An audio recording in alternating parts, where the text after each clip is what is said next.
अहिल्या माता होळकर की हातच जोडा बापा, तुमच्या समोर हातच जोडा. तुमच्या महिला मंडळीचा आवाज कीर्तनाच्या कार्यक्रमातच कमी निघते, तुमच्या महिला मंडळीचा आवाज इथंच कमी निघते, पण घरात नवऱ्यासमोर आवाज कमी होत नाही बाबा. नवरा थरर कापते जसं की मायच नाही त्याची. पहिले कमी त्रास दिला का महिला मंडळीले बाई, पण आता महिला मंडळीकडे 50% आरक्षण आलं. आता गुड्या पाड्या जागेवर आल्या. आता वाटतं फिरवले असते आपल्याला. आपल्याहून मोठ्या व्यक्ती वर्गात आलं की भावाचं लुगडं घ्या, पण मुला मुलींना शाळेत घातल्या विने राहू नका. कोण जायचं? एखादी बाई याची गाडग्यावरच्या समोर हात करायची, गाडग्यावर 2-2 लुगडं काहीतरी त्याच्या हातावर टाकायची, तो घ्यायचा निघून जायचा. वाटतं सुरू होतं समोर. 24 मार्च 1931 या दिवशी पण भगतसिंगाला एक दिवस आधी फाशी देण्यात आली. म्हणजे 23 मार्च 1931 भगतसिंगाला फाशी देण्यात आली.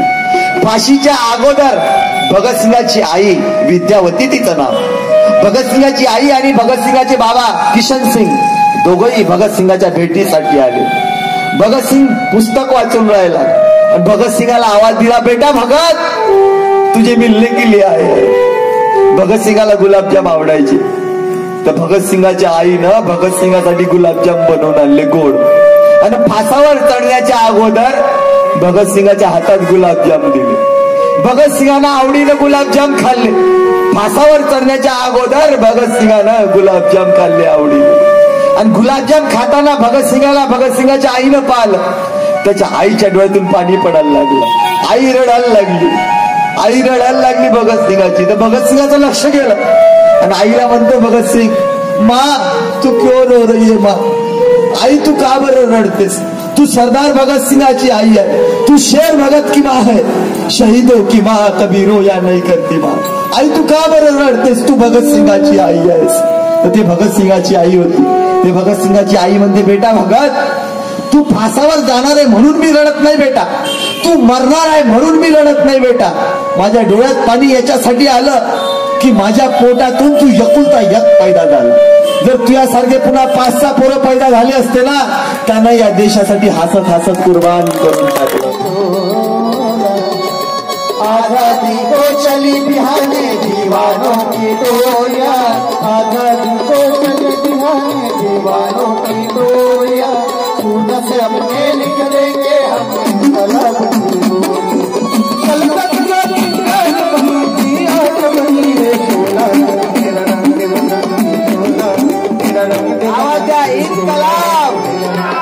दही दुधाचा ज्ञान लेली बाई माझ्या बाई माझ्या दुधाची बाई माझ्या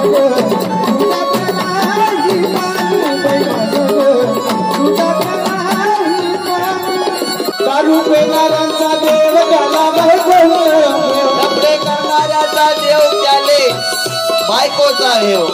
कपडे करणाऱ्याचा देव त्याला बायको. 2 नंबर न कमवणाऱ्याचा देव त्याले पोलिसाचा देव, CBIचा देव. मला पाव देवाच्या भेटायचा देव बागाचा भाजीपाला